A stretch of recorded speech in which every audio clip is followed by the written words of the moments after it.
पर तो आज हम देखने के लिए जा रहे हैं क्लास 10वीं का SST है यानी सामाजिक विज्ञान है, और उसका सिविक्स का 2022 से सब्जेक्टिव क्वेश्चन को हम देखेंगे। जितने भी सब्जेक्टिव क्वेश्चन है सिविक्स में 2022 में जो पूछा गया है उसके बारे में हम बात करने के लिए जा रहा है।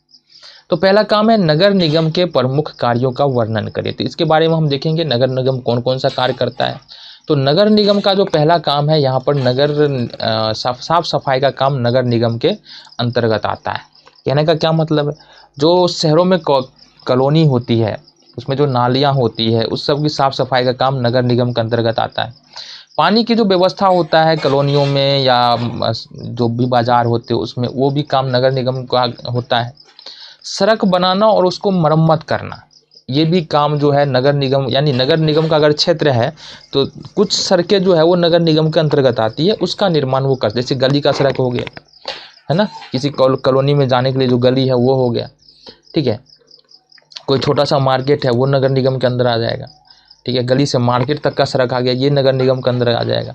तो इस प्रकार के जो सड़क निर्माण का काम है वो नगर निगम के अंतर्गत आता है, ठीक है। उसके बाद जो लाइटिंग का काम होता है, सड़कों और गलियों में जो लाइटिंग का काम होता है वो भी नगर निगम को ही देखना पड़ता है। बल्ब खराब हो गया, अगर मान लो गली है उसमें बल्ब लगा है नगर निगम के द्वारा, बल्ब खराब हो गया तो बदलना है, ठीक है।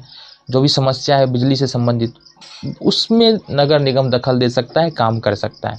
नालियों की साफ सफाई तो करेगा ही। तो नगर निगम के काम में हमने क्या क्या देखा, पहला याद रखना है नगर की सफाई। जो भी क्षेत्र नगर निगम के अंतर्गत आएंगे उसका साफ सफाई का काम पूरा पूरी नगर निगम का होगा। पीने की पानी की व्यवस्था करना होगा, साफ पानी की व्यवस्था करना होगा। सड़क बनाना और मरम्मत करना, ये भी अब के कौन से सड़क, वैसा नहीं सारा सड़क जो है नगर निगम के अंतर्गत आता है। गलियों में जो सड़क बनेंगे, गली से लेकर मार्केट तक का जो सड़क बनेगा, मेन सड़क में मिलाने वाला जो सड़क बनेगा वो सड़क बनाने का काम नगर निगम के अंतर्गत आता है। उसके बाद लाइटिंग का काम जो है वो नगर निगम के अंतर्गत आता है। साथ ही साथ नालियों की साफ सफाई का काम भी नगर निगम के अंतर्गत आता है। कई बार हम जब बाजार में जाते हैं तो वहाँ पर देखते हैं नालियों का साफ सफाई चल रहा होता है, गलियों में लाइट लगा हुआ होता है, ये सब तो हम देखते हैं। तो ये सारा काम किसका होता है, नगर निगम का ही होता है, ठीक है। नेक्स्ट क्वेश्चन देख ले। आज जो क्वेश्चन है हमारे पास, धर्मनिरपेक्षता क्या है ना, और बेहद ही महत्वपूर्ण क्वेश्चन है और कई बार एग्जाम में पूछे जा चुके हैं। धर्मनिरपेक्षता क्या है, ठीक है। धर्मनिरपेक्षता क्या होता है, कोई ऐसा अगर देश है जहां पर धर्म के आधार पर भेदभाव नहीं किया जा रहा है, या उस देश के संविधान में धर्म को प्रमुखता, यानी संविधान में धर्म निर्धारित नहीं किया गया है कि इस देश, किसी भी खास देश का क्या धर्म होगा, या जो भी राजनीतिक फैसले लिए जाएंगे उससे धर्म अलग रहेगा, है ना। क्या कहने का मतलब है, जरा पढ़ लो एक बार। धर्मनिरपेक्षता का अर्थ होता है जीवन के राजनीतिक, आर्थिक, राजनीतिक मतलब क्या हुआ, जो भी हम वोट देते हैं, ठीक है, राजनीतिक में भाग ले सकते हैं, वोट गिरा सकते हैं, ये सारी बात राजनीतिक हो गया। दूसरा है आर्थिक मतलब रुपया, कहीं नौकरी करने के लिए जाएंगे तो ये नहीं पूछा जाएगा कि धर्म कौन सा है। अगर धर्म के आधार पर भेदभाव होता है तो फिर वो धर्मनिरपेक्षता नहीं है। सामाजिक, अगर कहीं पर रह रहे हैं तो हमारे साथ धर्म के आधार पर भेदभाव नहीं होगा। सांस्कृतिक पहलुओं को, ठीक है, अब अलग अलग धर्म के लोगों का जो है ना रीति रिवाज अलग अलग होता है। तो यहाँ पर कहने का मतलब है राजनीतिक रूप से कोई पाबंदी नहीं होगा अलग अलग धर्म के लोगों पर। आर्थिक रूप से कहीं जाने आने को लेकर, कोई काम करने को लेकर कोई पाबंदी नहीं होगा या भेदभाव नहीं होगा। समाज में कहीं भी व्यक्ति रह सकता है, किसी प्रकार की रोक टोक नहीं होगा। और साथ ही साथ सांस्कृतिक रीति रिवाज जो है वो अलग अलग हो सकता है, किसी को इस बात में दोहराए नहीं होना चाहिए, किसी को इस बात में मना करने का कोई हक नहीं है। हाँ, ये बात अलग है, कुछ बातों का हमको ख्याल रखना पड़ता है, ठीक है, क्योंकि अगर हम अपने धर्म की सम्मान करते हैं तो हम अपने धर्म का सम्मान चाहते हैं, तो ये भी हमको ध्यान में रखना पड़ेगा कि दूसरे के धर्म को भी सम्मान देना पड़ेगा। इसलिए कई बार देखने को मिलता है दुर्गा पूजा के समय में क्या होता है, सड़क पर पंडाल लगे होते हैं तो किसी भी दूसरे जाति के लोगों को समस्या नहीं होती। इसी तरह से ईद के दिन देखते हैं सड़कों पे भीड़ बहुत सारे जगहों पर लग जाता है, तो फिर दूसरे धर्म के लोगों को इससे समस्या नहीं होती है। तो ये हमारा आपसी भाईचारा होता है जिससे हम एक दूसरे को समझते हैं और काम कर लेते हैं। धर्म निरपेक्षता का मतलब भी तो यही है, हम एक दूसरे को समझें, ठीक है, धर्म के आधार पर किसी प्रकार का भेदभाव ना हो, है ना। तो ये हमको लिखना पड़ेगा। नेक्स्ट क्वेश्चन है दल बदल क्या है। देखो दल बदल का क्या मतलब होता है, अब यहाँ पर MLA हो या MP हो, किसी एक पार्टी से जीत करके आता है, ठीक है, अब यहाँ से समझो, डायग्राम से थोड़ा समझ लेते हैं। देखो, मान लो पार्टी ए है, पार्टी बी है, ठीक है। मान लो पार्टी ए से जो है कोई यहाँ से एमएलए या एमपी जीत करके गया। अब इसको मोटी रकम पार्टी बी से मिल रहा है, तो ये क्या करेगा, छोड़ करके पार्टी बी में आ जाएगा। अब इससे समस्या हो रहा है, क्योंकि जनता ने जो वोट दिया है ना, दो बात हो रहा है। एक तो पार्टी ए को तो समस्या होगा ही, साथ ही साथ जनता ने तो ये समझ के दिया कि ये जो बंदा है ये पार्टी ए का है, तो जनता का निर्णय का भी यहाँ पर कोई ख्याल नहीं रखा गया। तो इस व्यवस्था से जो कुरीति उत्पन्न होता है, जो बुराई उत्पन्न होता है, उसको रोकने के लिए एक कानून बनाया गया। कुछ पार्टी के नियम भी होते हैं और कानून भी बनाया गया, जिसके आधार पर इस दल बदल की जो व्यवस्था है, यानी कि कोई भी जो लीडर है वो दल बदल किस प्रकार से कर सकता है और किन नियमों में रह के कर सकता है, नियम दल बदल करने के दायरे क्या है, ये सारी बात इस दल बदल कानून में किया गया है। पढ़ लेते हैं। कह रहा है यहाँ पर कि जब किसी भी दल के सांसद या विधायक अपनी मर्जी से पार्टी छोड़ते हैं या पार्टी के नियमों की अवहेलना करते हैं, तो इस स्थिति में उनकी सदस्यता को समाप्त किया जा सकता है और उन पर दल विरोध कानून लागू होगा। ठीक है, तो दल विरोध कानून और कुछ नियम भी होते हैं ना, कि अगर हम एक पार्टी से दूसरे पार्टी में जा रहे हैं तो वहाँ पर हमको कुछ समय तो बिताना होगा। ये नहीं कि फिर उस पार्टी से तीसरे पार्टी में चले जाएंगे। हर पार्टी का अपना अपना नियम होता है और साथ ही साथ दल बदल कानून जो है उसमें भी रूल्स बने हुए हैं। तो निश्चित तौर पर ये दोनों के लिए घातक है। एक तो जनता के लिए तो है ही, क्योंकि जनता ने जो समझ के वोट दिया तो वो बात तो हो ही नहीं रहा है। एक तो जनता के लिए भी घातक है। दूसरी बात है, जो विरोधी पार्टियां हैं या जो पार्टियां हैं जिससे कोई एमएलए एमपी या सांसद विधायक निकल के जा रहा है, उसके लिए भी कहीं ना कहीं क्या है, ये समस्या उत्पन्न होती है। इसलिए इस पर कानून बनना जरूरी था और बना भी। तो कुल मिला क्या वैसे दल बदल एक ऐसा कानून है जिसमें अगर कोई सांसद या विधायक एक पार्टी से निकलकर दूसरी पार्टी में जाता है तो उस पर कार्रवाई हो सकता है। चलो जी, नेक्स्ट क्वेश्चन देखेंगे। गुप्त मतदान क्या होता है, आओ जरा बात कर ले। गुप्त मतदान का मतलब होता है चुनाव अधिकारी द्वारा चुनाव के ऐसी प्रबंध किया जाए कि स्वयं मतदाता के अलावा किसी अन्य व्यक्ति को यह मालूम न हो कि मतदाता ने किस उम्मीदवार को अपना मत दिया है। कहने का मतलब कि कोई भी चुनाव हो रहा है, चाहे आप बड़ा से बड़ा ले लो या ग्राम पंचायत का चुनाव ले लो, मुखिया सरपंच का जो होता है ग्राम पंचायत का, ठीक है, या नगर परिषद नगर निगम का ले लो, या एमपी का ले लो, या एमएलए का ले लो, कोई भी चुनाव ले लो। उस चुनाव में ऐसी व्यवस्था करना होता है, ठीक है, ऐसी व्यवस्था करना होता है ताकि जो वोट गिराने वाले हो ना, उसको ही सिर्फ पता हो कि हमने किसको वोट दिया और किसी को पता ना चले। इस व्यवस्था को कौन करता है? इस व्यवस्था को चलाने का जो काम करता है वो करता है चुनाव आयोग, ठीक है। और इसी को हम लोग क्या बोलते हैं, गुप्त मतदान कहते हैं। वहाँ पर किसी भी, यानी कि जब मतदाता मत डालने के लिए जा रहा है, किसी और व्यक्ति को वहाँ जाने की इजाज़त नहीं होती है जहाँ पर मत डाला जा रहा है, ताकि हमने जो वोट किया है वो क्या हो, पूरी तरीके से गुप्त हो, उसके बारे में सिर्फ हमको पता हो और किसी को नहीं पता हो। यही है गुप्त मतदान। अगले क्वेश्चन को देखेंगे। ग्राम कचहरी के गठन एवं शक्ति का वर्णन करें। अब यह है दीर्घ उत्तरीय क्वेश्चन कि ग्राम कचहरी क्या है, इसका गठन किस प्रकार से हो जाता है और इसका वर्णन करना है। देख लो जरा। बिहार में प्रत्येक ग्राम पंचायत में न्यायिक कार्यों को निपटाने के लिए ग्राम कचहरी की स्थापना की जाती है। अब ये जो सबसे पहली बात जो हमको देखना है, ग्राम कचहरी जो बनेगा वो कहाँ बनेगा, ग्राम पंचायत में बनेगा। पहली बात तो ये ध्यान देना है। और ग्राम कचहरी का निर्माण क्यों होता है? जो भी पंचायत के अंदर जो भी झगड़े होते हैं, विवाद होते हैं, उसके निपटारा के लिए, उसको सॉल्व करने के लिए यहाँ पर ग्राम पंचायत या ग्राम कचहरी का आयोजन किया जाता है ना। ये ग्राम कचहरी लगाया जाता है, ठीक है। ग्राम कचहरी में एक सरपंच होता है। जब मुखिया का चुनाव होता है तो उसी समय जो है सरपंच का भी चुनाव होता है। और ये मुख्य रूप से ग्राम कचहरी का, इसको हेड बोल सकते हैं सरपंच को, जो ग्राम कचहरी के वयस्क मतदाता द्वारा प्रत्यक्ष रूप से निर्वाचित होता है। हमने क्या किया, जब मुखिया का चुनाव होता है, जब वार्ड का होता है, उसी समय जो है ग्राम कचहरी में सरपंच के लिए भी वोटिंग होता है। और ग्राम पंचायत में प्रत्येक 500 की आबादी पर एक पंच का भी निर्वाचन होता है। 2-3 बातें यहाँ से निकल के आ रही। पहली बात तो कि ग्राम कचहरी कहाँ पर होगा, ग्राम पंचायत में होगा, बिहार के अंदर। दूसरी बात, इसका जो मुखिया होता है वो सरपंच होता है और चुनाव मुखिया के चुनाव के समय ही होता है। इसके बाद 500 की आबादी पर जो है एक पंच चुना जाता है।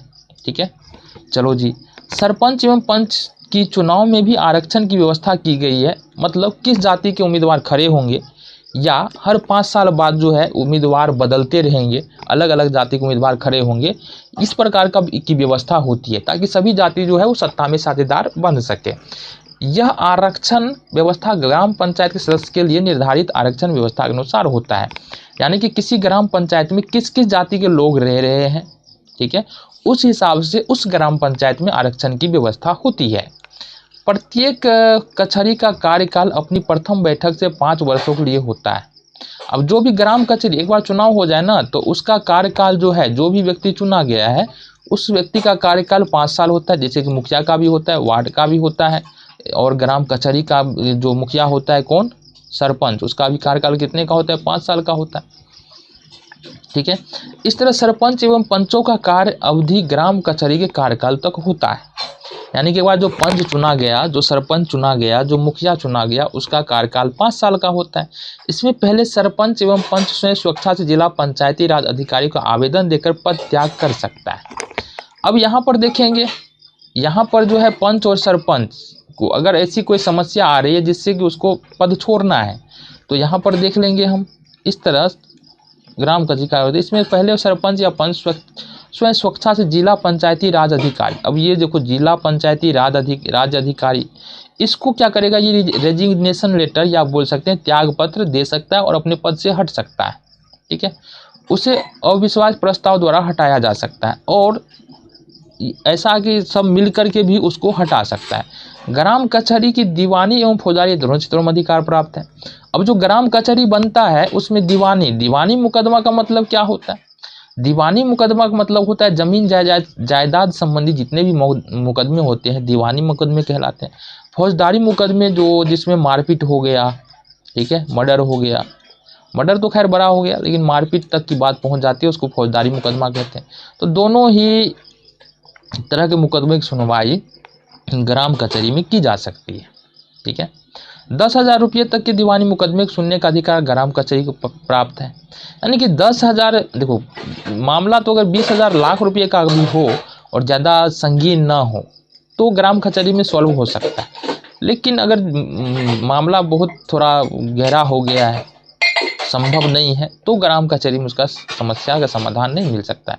फौजदारी मामले में ग्राम कचहरी को अधिकतम 3 माह की सजा तथा 1,000 रुपये तक का जुर्माना और इसका उल्लंघन करने पर अधिकतम 15 दिनों का सजा कारावास देने का अधिकार है। अच्छा, यहाँ तो हम लोग को पता नहीं था, यहाँ पर जो फौजदारी मुकदमे हैं यानी मारपीट हुआ है उसमें जो ग्राम कचहरी में फैसला सुना करके जेल भी भेजा जा सकता है, जुर्माना भी लगाया जा सकता है। ये भी सुनो, यहाँ पर 15 दिनों तक का साधारण कारावास देने का अधिकार है। तो अब ये बात अलग है कि अगर ग्राम कचहरी में अगर कोई जेल में रखने का किसी का आदेश हुआ है तो वो 15 दिन ही तक का आदेश दे सकता है, इससे ज़्यादा दिन नहीं, लेकिन फिर भी इतना तो अधिकार है कि जेल में डाल सकता है, जो सरपंच है वो जेल में डाल सकता है।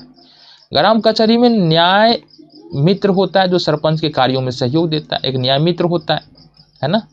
अब न्याय मित्र कौन होते हैं, एक वकील बोल सकते हैं इसको, ठीक है, वकील होता है जो नियम कानून का जानकार होता है, साथ ही साथ कुछ कागजात होता है, ग्राम कचहरी में कुछ कागजात भी बनाए जाते हैं, जो भी निर्णय होता है, जो भी वाद विवाद होता है उसका कागजात बनाया जाता है और उसका कॉपी अंत में एक खुद रखता है सरपंच और एक जो है दोनों पक्ष को एक एक कॉपी उपलब्ध करा देता है।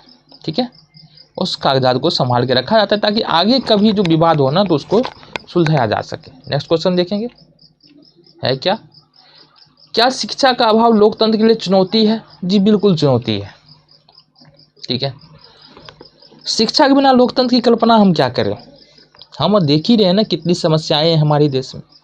लोकतांत्रिक देश लोगों का है और इसमें शासन करने वाले भी लोग हैं और हर नीतियों का लाभ उठाने वाले, हानि उठाने वाले भी यही लोग होते हैं।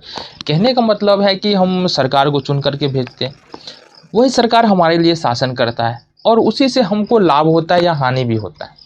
तो अगर समझो एक बार अगर हमने गलत सरकार को चुन लिया तो समस्या तो फिर हमको ही झेलना पड़ेगा। राजनीतिक दल के सदस्य भी इसी देश का हिस्सा होते हैं। ठीक है। और राजनीतिक जितनी भी राजनीतिक पार्टियां हैं हमारे देश के तो हिस्से हैं। यदि देश की जनता उस दल को चुनती है जिसके सदस्यों के पास स्वयं ही शिक्षा का अभाव है, तो वह देश में कैसे उन शिक्षा नीति को ला पाएगा। अभी तो खैर चलो शिक्षा का स्तर थोड़ा सा उठ रहा है और जो भी लीडर्स आ रहे हैं अच्छे लोग आ रहे हैं, बुरे लोग तो होंगे ही, जहाँ अच्छा होगा वहाँ बुरा तो होगा ही, लेकिन अच्छे लोग अब पॉलिटिक्स में भी आ रहे हैं। लेकिन एक बात समझ लो, यदि दो बात है यहाँ पर। एक तो पहला बात है कि अगर वोट गिराने वाला अशिक्षित है तो क्या उसको इतना समझ होगा कि हमारे लिए क्या सही है। क्या पता वो पैसा लेकर के वोट नहीं देगा, क्योंकि वोट की तो खरीद बिक्री होता है, ये तो हम सभी को पता है।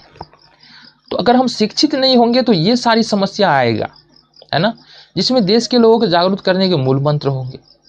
तो यहाँ हमको समझना पड़ेगा, वो जो हम चंद रुपयों के लिए वोट बहुत सारे लोग बेच देते हैं, उससे क्या होगा, है ना, कुछ नहीं होने वाला है। लेकिन समस्या बाद में किसको झेलना पड़ेगा, जिन्होंने वोट खरीद करके जीता है उनको तो समस्या नहीं होगा। जो जनता को समझाएगा कि शिक्षा हमारे जीवन में क्या महत्व है और देश के विकास के लिए शिक्षा तो एक रामबाण है जो कभी गलत निशाने पर नहीं बैठा करता है। कहने का मतलब क्या है, शिक्षित होगा तभी समझेगा भाई सामने वाला जो पॉलिटिकल पार्टी है, राजनीतिक पार्टी है, वो क्या बोल रहा है, उसके बोलने का मतलब क्या है। क्योंकि एक बात तो क्लियर है, जो भी पार्टियां होती है ना, उसका ये नहीं है कि वो हमारे लिए काम करेगा, उसको ये डर काम करवाता है कि भाई अगर हम काम नहीं करेंगे तो अगले बार हमारा चुनाव में जीतना मुश्किल है। और आलम तो ये हो गया है ना, तो मुखिया सरपंच की बात करेंगे ना, उस चुनाव में तो कोई बात ही नहीं है, आदमी दोबारा जीतने की सोचता भी नहीं है, एक ही बार में झोली भर लिया, बात खत्म है। तो इन सबको दूर करना है, तो इसके लिए दो काम कर सकते हैं। एक तो शिक्षित व्यक्ति जो है वो चुनाव में लड़े, खड़ा हो, MP MLA हो, मुखिया सरपंच में शिक्षित व्यक्ति है। दूसरी बात है कि अगर समाज शिक्षित होगा ना तो ऐसे व्यक्ति को खुद नकार देगा जो गुंडा है, बदमाश है या किसी और तरह का व्यक्ति है। ठीक है, और थोड़ा जान लेते हैं इसके बारे में। शिक्षा का अभाव लोकतंत्र के लिए चुनौती है, क्योंकि हम जो दल को सत्ता देने के लिए चुनते हैं वो भी कभी ना कभी देश का नागरिक होता है। यदि हम ऐसे दल को चुनेंगे जिसके पास सदस्य के पास खुद ही शिक्षा का अभाव है, वो क्या लोकतंत्र में किसी शिक्षा नीति को पारित कर पाएगा। मतलब क्या, हम अगर चुन करके जा रहे हैं, अगर हम मान लो कोई नेता बन गए, लीडर्स बन गए, शिक्षा मंत्री हमको बना दे तो अब हम खुद मान लो अनपढ़ है, हम शिक्षा मंत्री बन गए, तो हमको क्या पता होगा कि हमको क्या करना है। ऐसे भी जितने भी लीडर्स होते हैं उसमें से हम बात करें ना, भारत में तो खैर बात करें तो बात ही क्या है, भारत में बिहार के अंदर बात करेंगे 70 नहीं 50%, बिहार में तो कुछ ज़्यादा ही है। ये 30% डिसीजन हमको लगता है ना लीडर्स का होगा, कितना 30%। बाद बाकी 70% जो है ना, हम जैसे जो कर्मचारी होते हैं, जो काम करने वाले होते हैं, IAS होते हैं, है ना, IAS होते हैं, IPS होते हैं, ये काम करते हैं। यार लीडर्स के पास इतना दिमाग कहाँ से आ गया कि देश चला लेगा, हैं, काम तो उन्हीं का होता है। ठीक है,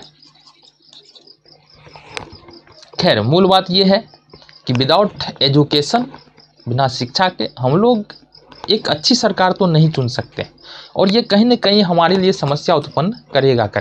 ठीक है, वह क्या लोकतंत्र में आगे देख लेंगे। अर्थात वह लोकतंत्र के लिए कोई शिक्षा निकालने में असमर्थ होगा। उसकी इस असमर्थता से देश का भविष्य, जो कि किसी स्कूल या किसी कॉलेज में पढ़ रहा है, वो भी जागरूकता से पूर्ण वंचित रह जाएगा। तो अभी भी देखेंगे बिहार की शिक्षा नीति जो है पूरी चौपट है। इसका किसको दोष दे सकते हैं? क्या जो शासन में बैठे हुए हैं, यूनिवर्सिटियाँ लेट चलती है, गवर्नमेंट के स्कूल में पढ़ाई नहीं होता है ना, ये सारी समस्या दोष किसका है भाई? दोष सभी का है ना। वो जो स्कूल में बैठे हुए हैं उनका भी दोष है, पढ़ लिख लिए हो तो काम कर लो थोड़ा सा, है कि नहीं। दूसरा दोष है उस जो मंत्री बैठा हुआ है ना, उसका भी तो फर्ज बनता है, अगर चुन करके भेजा है तो काम तो करे। और कहीं ना कहीं हम लोगों का भी दोष होता है, हम चुपचाप बैठ करके देखते हैं इन सारी बातों, है ना। तो इन सब बातों को हमको समझना पड़ेगा। तो ये हमको समझ में आ जाता है कि लोकतंत्र में शिक्षा का अभाव लोकतंत्र के लिए चुनौती कैसे है, ये हम इजीली लिख सकते हैं। ऐसा नहीं रट के जाना है, बस दिमाग में रखो, बातों को घुमा फिरा के एक बार दो बार क्वेश्चन का आंसर लीक हो, खुद से समझ में आ जाएगा। मिलेंगे नेक्स्ट वीडियो में कुछ और क्वेश्चन के साथ।